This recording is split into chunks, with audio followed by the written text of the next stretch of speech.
Ebyafaayo by'okwetegeka kwa Uganda nibyetorera hali Dr. Apollo Milton Obote ahabw'okuba niwe yakwasibwe ebikwatwa by'okwetegeka ebiro 9 by'okwikumi omwaka gwa 1962 okuruga mu mikono y'abazungu nk'oku bagira ngu tibinurira amatama 2 abandi nibagira ngu akabali ngambanyenka owayihireho ebibiina by'obutegeki n'obugabo mu ihanga aketaho nka pulezidenti akaihaho engenderwaho ey'omwaka gwa 1962 akataho eyeye yateereho ebisiriko omu by'obutegeki by'eihanga. Obote obubengi barikweta omushaija w'amagara 9 akaba pulezidenti wa Uganda emirundi 2 kandi buri murundi akabaihwaho bakomanda b'engabo ze. Obote akazarwa omwaka gwa 1925 muri Akokolo Lango omu matemba g'eihanga ari mutabani wa Chief Stanley Opeto hamwe n'omukyara we Purisikira. Omwaka gwa 1960 Obote akagira ngu ishe noshoti akaba mukunda oburenje okukira abandi habw'okuba ogw'izara lya kishatu omu baana 9 akaba akunda kuguma nawe omuka ogw'abandi bagira haishomero.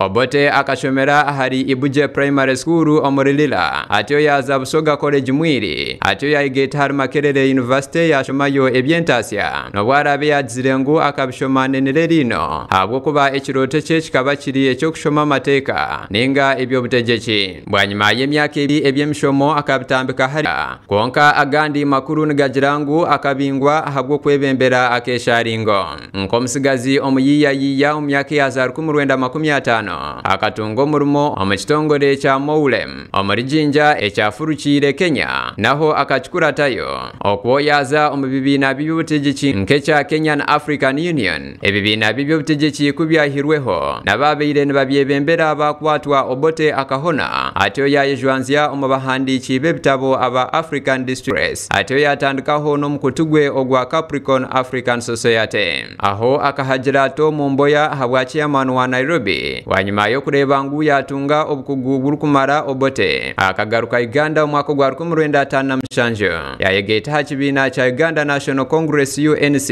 ekyabere nikyebemberwa Joseph Kiwanuka chairman hamwe na Ike Musazi nka presidenti. We Obote yaba omuhwezi wa president wacho Musazi na Kiwanuka kuba atanire Musazi yataho urukiko ahari Tree of Liberty heihi na paka ya basi yo muri Kampala eminyeto yamutera amahuri yamugemesereza no kurekura obwa presidenti bwa UNC obwo Obote yaba presidenti. Obote nawe akatana na Kiwanuka ahabwe sente z'Abachina nawe yatandika ekibiina kye ekya Uganda People's Congress obwo okwetegeka kw'ihanga kuhisirize. Obote akakora omukago n'ekibiina kya Kabaka yeka omukaruru akabasingise entebe nyamwingi ez'abanyishenjero omwaka gwa 1962. Obote yahinduka enganzi y'ihanga n'obushoborozi kandi Kabaka Muteso wa kabiri yaba presidenti w'emikoro omu ihanga risya.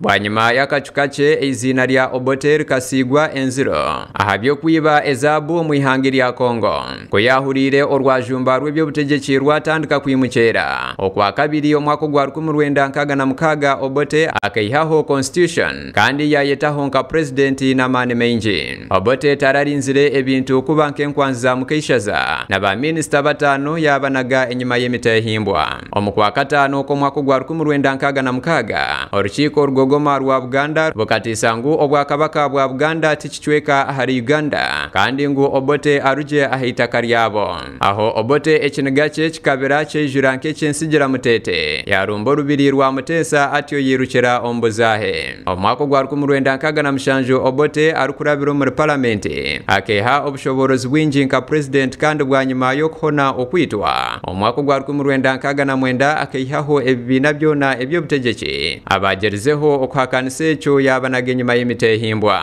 Ebyo byona bikarebwa bingi nk'okwozya okanuko mwitaka ebirungi bye kubishweka n'ebibi. Ebirabira bitano by'okubanza omwaka gwa 1971 Amini akaihaho gavumenti ya Obote atyo yirukira Tanzania ekyashemeize abaganda bengi. Omwaka gwa 1979 Amini akaihwaho amahega Tanzania n'abanyaganda azaho ba presidenti babiri Yusuf Rule na Godfrey Benaisa. Bwanyuma y'akaruru ka 1998 UPC akasinga Obote yagaruka habwa presidenti yo murundu gwa kabiri ekyahakanisiye Museveni wa UPM akatanduka orutaro rw'ekishaka. Omwaka gwa 1983 gavumenti ya Obote katongoze ekikwekweto ekya Operation Bonanza ekiri kugambwa kuba haferiremu abantu emitwalo 10 ahabwo habwo kurwana ebirabiri na mushanju byo kwa mushanju omwaka gwa 1985 Obote bakamugaruka omunkojo barikumwiha ahangoma obwo arikwihwaho abadumizi b'amaheje Brigadier Basilio Olara Okero hamwe na General Tito Okero bagenera babakebemberaho eihanga emyezi mike etyo NRA ya Museveni yakwato bwebembezi bwanyuma ya Obote kuruga hangoma omurundu gwa kabiri akayirukira Tanzania aheihi ne Zambia ebiri 10 byo ku 10 omwaka gwa 2025 Obote akashanga bishenkuru arupero mu irwariro Johannesburg orihangiriya South Africa arukwitwa bwire bwensigo